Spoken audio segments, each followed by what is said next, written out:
Kalau kita tawakal ke Allahnya 100%, Allah nolongnya 100%. Dan ukuran persentase itu yang tahu cuma kita, karena di hati kita itu yang muncul. Ada satu titik keraguan, berarti kurang dari 100%. Keraguan itu memperlambat datangnya pertolongan dan keajaiban dari Allah. Makanya aku tergantung prasangka hambaku kepadaku. Kenapa ada orang di zaman dulu tuh kayak dapat karomah, keajaiban-keajaiban dalam hidupnya. Kayak nggak mungkin terjadi secara logika dan ilmiah. Karena memang dia yakinnya ke Allah itu 100%. Apakah kalau kayak gitu kita nggak perlu ikhtiar? Perlu, tapi ikhtiar nggak ada hubungannya dengan keyakinan. Ikhtiar itu hubungannya dengan kewajiban. Allah yang suruh ikhtiar, tapi yakin berhasil apa enggak, itu urusan yang kedua, urusan hati antara kita dengan Allah Subhanahu wa taala. Kayak kita minum obat. Tentunya kita harus beli obat yang paling bagus, dokter yang paling recommended, yang spesialis. Oke, itu ikhtiar. Tapi kalau sampai hati kita terlibat dengan ikhtiar itu, meyakini bahwa kalau ini pasti sembuh, kalau ini kayaknya nggak ada harapan, soalnya dokter juga nggak ahli, berarti hati kita sudah terpaut dengan makhluk dan berarti sudah berkurang yakinnya kepada Allah. Saat itu kita tidak akan melihat keajaiban. Yang terjadi dalam hidup kita saat itu apa? Hal-hal yang ilmiah. Kenapa kita hanya ngalamin hal-hal yang ilmiah? Karena kita yakinnya kepada hal yang ilmiah. Kenapa ada orang yang ngalamin hal-hal yang sifatnya miracle? Karena dia yakinnya kepada mukjizat. Yakinnya kepada aun atau pertolongan dari Allah Subhanahu wa taala. Jadi bukan kita tidak berikhtiar, ini bab a'malul qulub. Amal hati. Apakah hati kita yakin enggak sama Allah Subhanahu wa taala? Dan Umar mendengar cerita itu semakin yakin sama Allah. Makanya nanti muncul kasus di zaman Umar tuh luar biasa. Ini presiden kalau imannya 100% ke Allah, ada masalah di negaranya tuh dia tinggal bilang ya Allah beres tuh masalah. Jadi di Mesir waktu itu ada musim paceklik sampai Sungai Nil tuh hampir habis tuh. Sehingga air Sungai Nil nggak mengalir lagi ke ladang-ladang jagung, gandumnya orang-orang Mesir.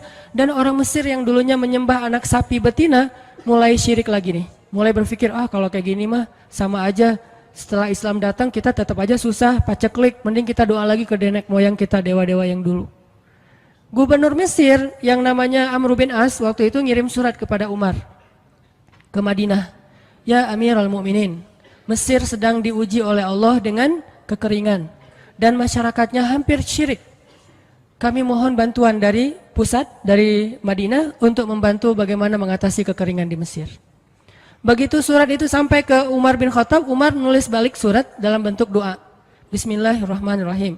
Ya Allah, turunkanlah hujan untuk masyarakat rakyat Mesir. Dikirim ini surat ke Mesir. Waktu itu ibu katanya masih Alexandria, belum Kairo. Dikirim ke Alexandria, malam itu diambil sama Amr bin As. Pas dibaca oleh Amr bin As, Bismillahirrahmanirrahim.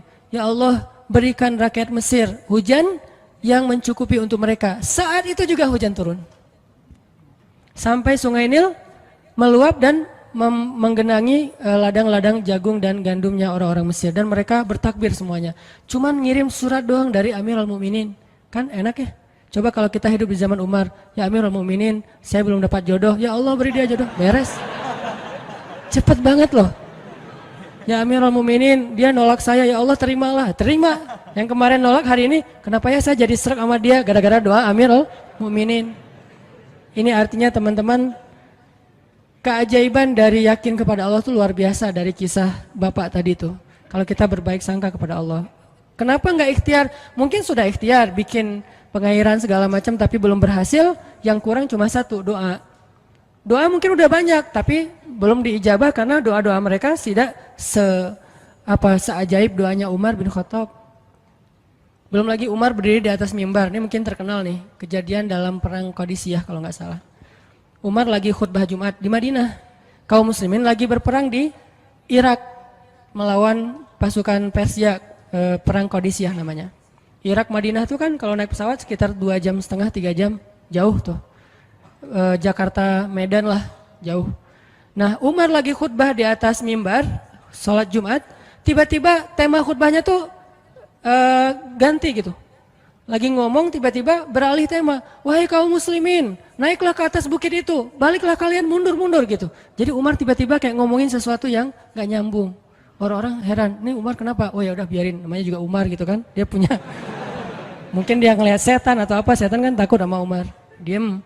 Udah selesai sholat Jumat, pada datang, ya Amirul Mukminin, tadi apa yang terjadi? Kenapa Amirul Mukminin ngomong sesuatu yang nggak nyambung? Kita juga nggak ngerti. Kata Amirul Mukminin, saya ngelihat Allah menampakkan kepada saya pasukan Islam di Qadisiyah yang terdesak, hampir habis dibantai sama musuh. Tapi saya ditunjukkan ke sebuah bukit yang mungkin mudah-mudahan itu jadi benteng untuk mereka berlindung. Saya suruh mereka naik. Orang kan nggak langsung percaya kan? Bener gitu terjadi kayak gitu. Kalau Rasul ngomong, mungkin aku naik ke langit, Isra Mi'raj, oke lah, itu aja masih ada yang mendustakan. Ini Umar yang ngomong, bukan Nabi yang dapat wahyu. Orang nggak langsung percaya. Selang beberapa minggu kemudian, pasukan Qadisiyah pulang. Jadi utusan mereka pulang bawa berita tentang kemenangan perang dalam perang Qadisiyah. Dia cerita, suatu hari di hari Jumat, kami sedang berperang. Kami terdesak, hampir habis dibantai sama musuh. Udah nggak ada jalan untuk berlindung. Tiba-tiba kami mendengar suara Umar. Amirul Mukminin berteriak, wahai kaum muslimin, naiklah ke atas bukit ini supaya kalian terlindungi. Akhirnya kami mundur naik ke atas bukit dan selamat waktu itu. Berarti benar-benar terjadi. Kok bisa? Ya, qadarullah. Ini keajaiban iman mereka. Apakah kita bisa ngedapatin pengalaman-pengalaman kayak gini? Bisa, kalau keimanan kita dengan level yang sama. Kalau nggak selevel yang sama pun minimal kita nusaddid. Kalau kita tidak bisa sama persis, minimal kita berusaha untuk nuqarib. Berusaha untuk pengalaman kita nanti walaupun nggak sama persis, mirip-mirip dengan pengalaman mereka. Lagi-lagi bukan berarti tidak berikhtiar. Ini keajaiban-keajaiban yang terjadi. Dan saya juga baru ngalamin kemarin pas saya di seminggu, nggak kurang dari seminggu yang lalu, saya baru pulang dari laut di Batu Karas. Di sini ada teman saya, Agi. Mana Agi? Nah, ini Agi ya. Ini by the way model model iklan. Ada deh pokoknya iklan jodoh maksudnya. Agi ini anak Batu Karas. Agi boleh diceritain? Agi ini anak Batu Karas. Batu Karas itu Jawa Barat, daerah Pangandaran. Dari Bandung kurang lebih 6 jam perjalanan. Kalau lagi ada ombak saya suka ke sana nonton orang main surfing. Nggak main sih, main dikit-dikit tapi nggak jago. Nonton orang main surfing. Ketemu Agi. Agi nggak tahu tuh ya. 2 hari sebelum saya datang ke Batu Karas dia sakit kayak demam gitu. Mungkin habis diputusin kali ya. Dia demam gitu, nggak enak badan, pengen pulang. Biasanya kalau nggak enak badan cuma dia tinggal di Jakarta, paling juga di kos-kosan. Tapi kali ini pengen pulang ke Batu Karas banget. Aduh, kenapa ya pengen pulang ke Basroh Batu Karas gitu ya. Batu Karas kayak Basroh gitu. Pengen ke Batu Karas. Pas dia pulang, hari saya lagi mau main tuh, dia diajak sama temen dia, ngojay itu apa? Berenang yuk gitu. Berenang yuk, berenang. Dia ikut, padahal lagi nggak enak badan, tapi pengen berenang. Pas lagi di pantai, saya datang ketemu loh, kayak kenal nih, hitam-hitam ektis gitu. Ternyata ketemu saya, Ustadz Hanan ya, ya kenalan. Ustadz saya tuh ketemu Ustadz kemarin di Meruya pas kajian minggu bulan yang lalu. Cuman karena jamaahnya banyak, saya nggak bisa ketemu Ustadz, nggak bisa salaman. Saya waktu itu membatin, ya Allah saya pengen banget ketemu Ustadz Hanan langsung, tapi jangan dalam suasana ta'lim yang ramai, langsung berdua.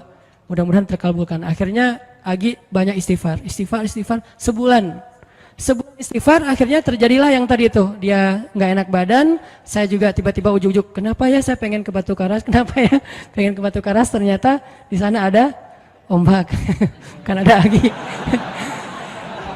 Ketemu aja di Batu Karas, itu cara Allah menskenariokan. Dan itu terbukti banget loh, istighfar. Bukan karena saya orang soleh, dan kita bisa istighfarin siapa aja. Saya pengen ketemu ini, saya pengen, dan itu ajaib. Kalau misalnya nggak ketemu pun di dunia, insya Allah ketemu dengan orang soleh itu nanti di akhir. Apa ruginya beristighfar dan berdoa? Nggak ada ruginya kan? Ya Allah, saya pengen banget ketemu dengan misalnya sebutlah ulama yang paling kita ngefans di dunia siapa gitu, dengan Imam Sudais, Imam Masjidil Haram. Pengen banget jabat tangan sama Imam Masjidil Haram yang imamin umat Islam seluruh dunia gitu. Tapi kan nggak mungkin. Kita umroh, kita haji juga nggak bisa ketemu dengan Imam Sudais. Kita berdiri paling depan ya di dekat dengan Hajar Aswad. Begitu mau sholat diusir tuh. Begitu selesai salam langsung dipagar betis sama askar-askarnya. Susah ketemu beliau tuh, ajaib banget kalau bisa ketemu. Tapi kan nggak ada salahnya beristighfar kan?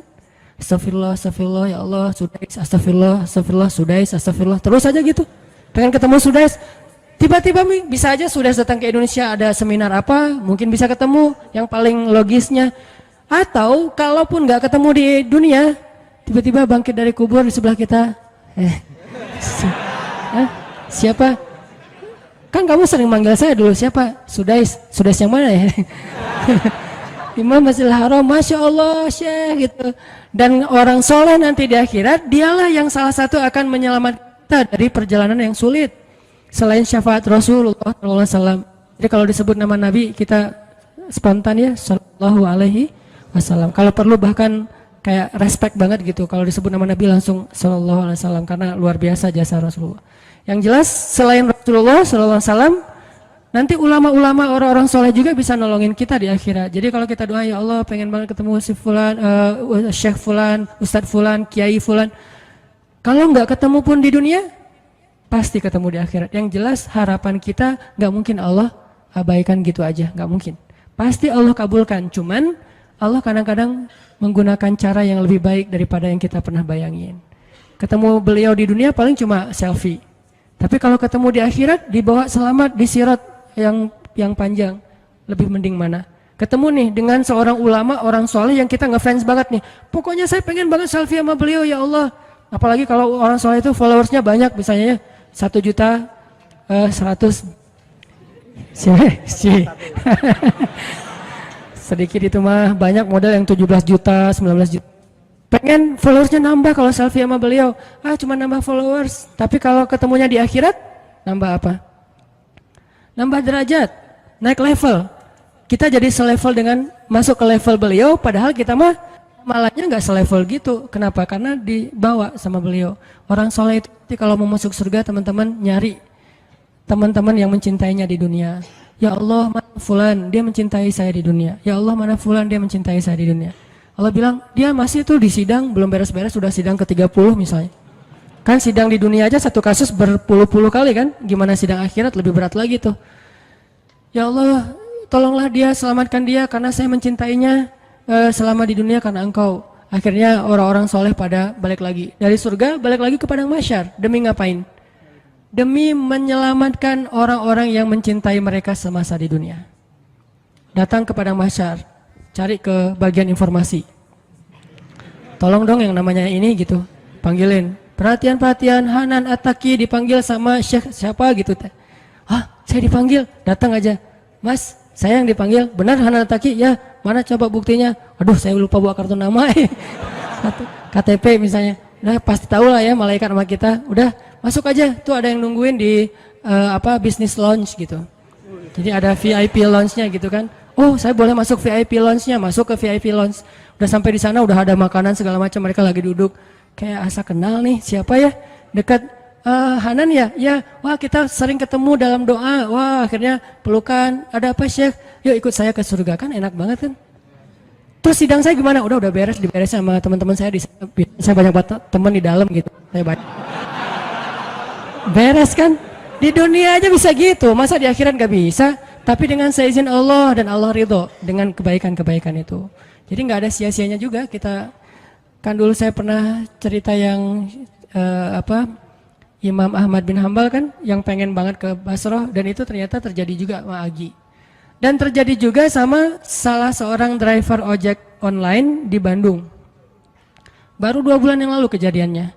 Saya lagi datang ke markasnya Pemuda Hijrah, kita sering ada kayak rapat gitu di kantor.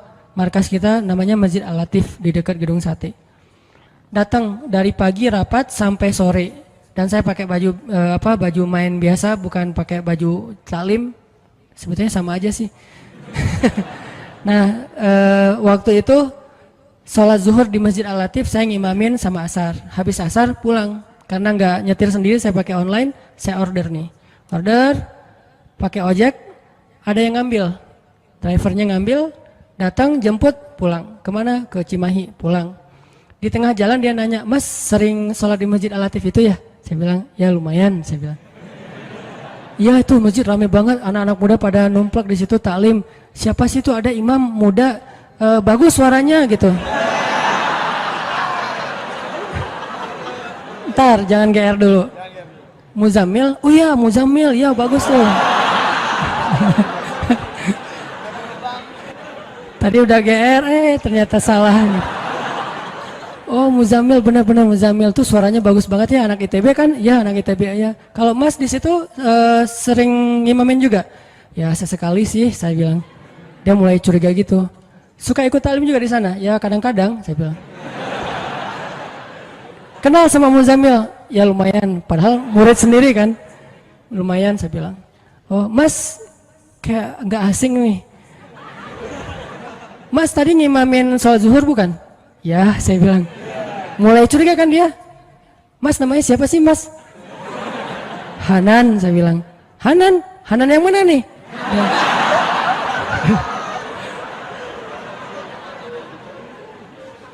Saya bilang Hanan Taki. Wah langsung oleng deh mah.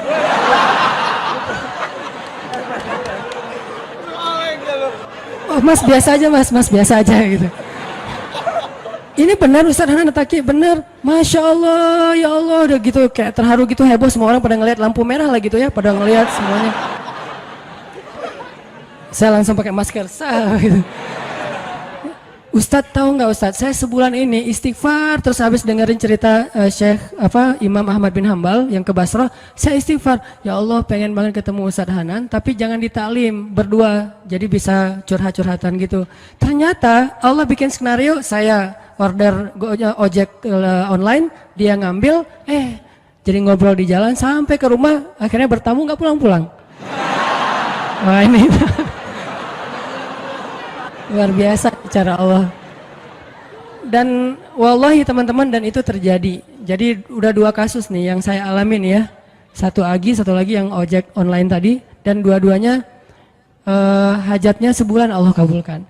Jadi kalau ketemu saya aja sebulan gampang, masa ketemu jodoh bertahun-tahun gak dapat ya?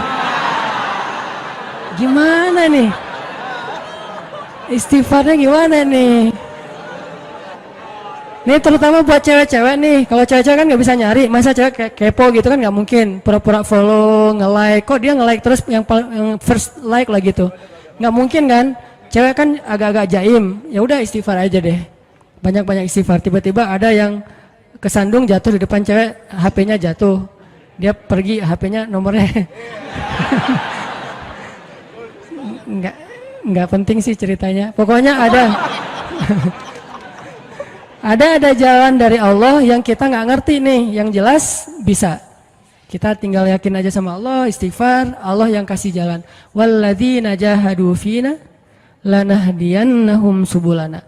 Pokoknya kalau kalian bersungguh-sungguh kata Allah di jalan kami, udah kami kasih jalan-jalan keluar yang subul, jamak dari sabil, banyak banget jalan keluar di sisi Allah. Yang penting kita jahadu fillah, berusaha di jalan Allah Subhanahu wa taala.